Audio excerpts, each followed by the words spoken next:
Lucky কিচেনে সবাইকে স্বাগত জানাই। একটা ডিমের রেসিপি শেয়ার করছি। এখানে 4টা হাঁসের ডিম সেদ্ধ বসিয়ে দিলাম একটু নুন দিয়ে। আর এখানে আমি একটু কাজু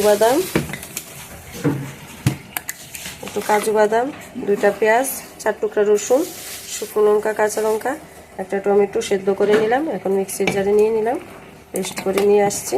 এটা তৈরি করার জন্য এখানে সাদা তেল একটু দিয়ে দিলাম। আমি হলুদ দেব না, একটু কাশ্মীরি গুঁড়ো লঙ্কা আর লবণ দিয়ে ডিমটাকে ভেজে নিচ্ছি।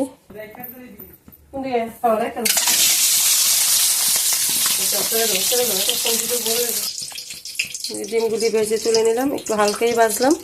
আর এখানে গোটা এলাচ, দারচিনি আর তেজপাতা দিয়ে দিলাম ফোড়নের জন্য। এখন মশলাটা দিয়ে দেব। সেদ্ধ করা টমেটো, কাজু বাদাম আর টক দই একটু নিয়েছি একসাথে, আদা, কাঁচা লঙ্কা, একটু জিরের গুঁড়ো,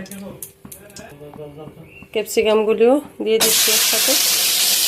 দিয়ে মিক্সার জারটা ধুয়ে একটু জল দিয়ে দেবো। নামানোর আগে একটু কসুরি মেথি দিয়ে নামিয়ে নেব।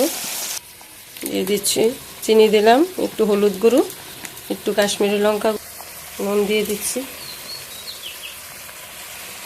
খুব টেস্টি একটা রান্না। তো ক্যাপসিকামগুলো একসাথে দিয়ে দিলাম, দিয়ে নাড়াচাড়ার মধ্যে থাকতে হবে যেহেতু কাজু দিয়েছি।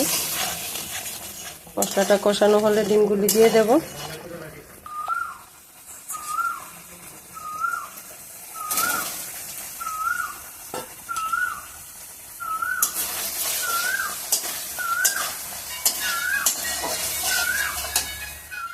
ডিমগুলি আমি একদম গ্যাসের আঁচটাকে কমিয়ে ভালোভাবে কষিয়ে নিলাম। দেখুন বন্ধুরা, তেল ছেড়ে দিয়েছে। আমি গ্যাসের আঁচটাকে একদম কমিয়ে একটু সময় লাগিয়ে ডিমটা কষালাম।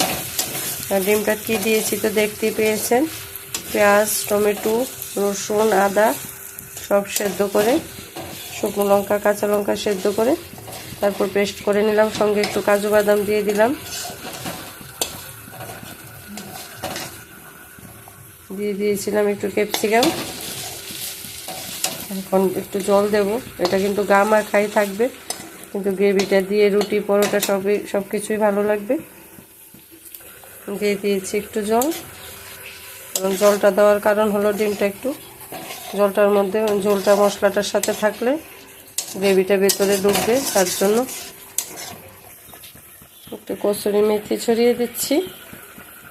ধনেপাতা থাকলেও দেওয়া যাবে, ভালোই লাগবে খেতে।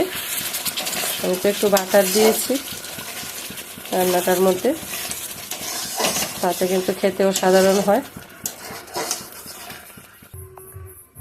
দেখুন ডিম রান্নাটা কীরকম লাগলো কমেন্ট করে জানাবেন। ভালো লাগলে একটা লাইক করবেন, আমার চ্যানেলটাকে সাবস্ক্রাইব করে আমার পাশে থাকবেন।